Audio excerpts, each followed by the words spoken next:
everybody, it's Tim with Collectible Jurassic. I'm here with a bite-sized review. It's been a little while since I've done a bite-sized review, so just to review, it's sort of my shorter format review series. We still go over all the stuff like the packaging, the articulation, the action features, the paint deco, all that stuff on these awesome Mattel Jurassic toys.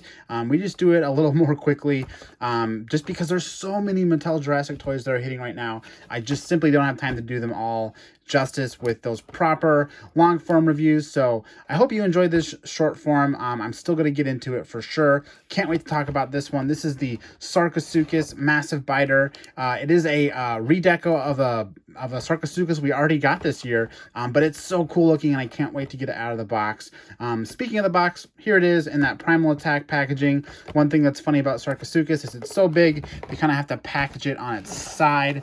They can't put it the same way they kind of have every other dinosaur figure orientated in the packaging, but you still get the idea on the shelf that that's that's what this animal looks like.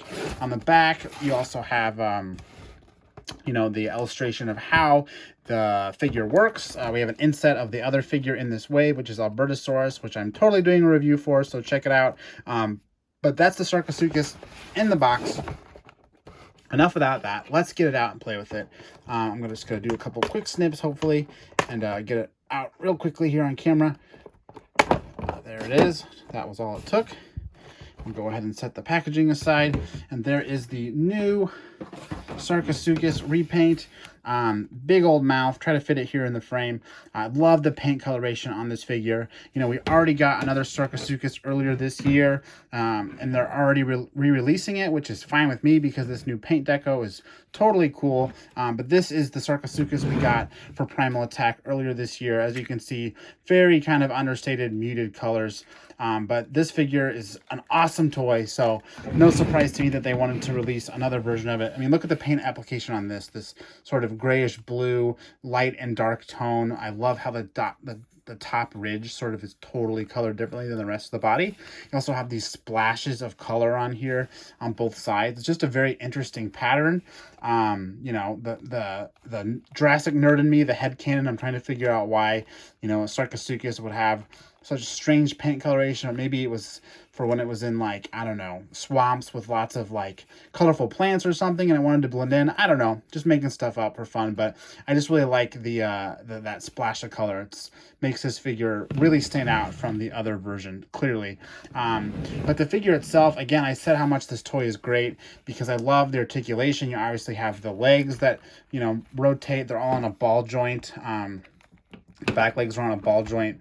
They rotate. This one's on a hinge and a rotating joint, so you can really do some posing with it. Everything else with the figure is tied up with the action feature, the Primal Attack action feature, but it's fantastic on this figure. It's one of the best examples of Primal Attack, I think, for the entire toy line, and that's the tail that you can move that makes the whole head rotate. Oh, sorry, I want my camera here. Makes the whole head rotate like all the way. You can also go back and forth too, so there's just a lot of articulation you can do. Plus the button makes the jaws snapshot, so you can really like bite your prey and twist it and turn it and throw it. You can just do a lot with that simple Primal Attack that they have on this figure.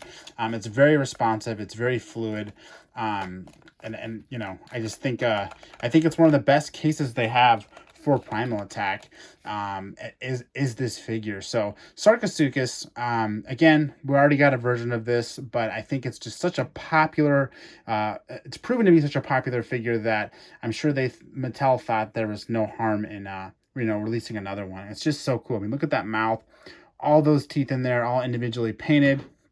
It's just really, really cool. Definitely a toy on my wish list as a kid when I was collecting Kenner, was to have some sort of large crocodile like this. And now I have two. So how about that? I mean, super fun for kids that want to chomp on some other dinosaurs with these huge jaws that open and close. And then for us collectors, I mean, they just look like a really nice toy.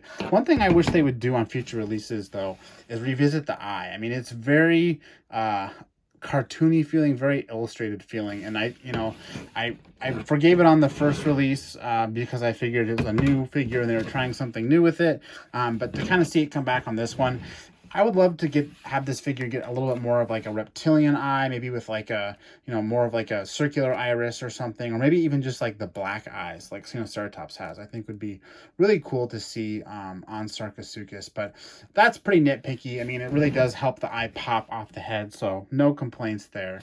But yeah, I mean, that's Sarcosuchus, a great figure, a great new release. Again, I bought this at Target. They should be showing up in droves if you're here in the US. You should be able to find it pretty easily. Sarcosuchus, along with Albertosaurus, that is.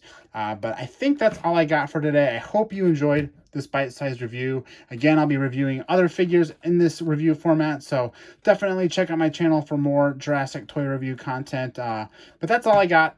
I'm Tim, and thanks for watching.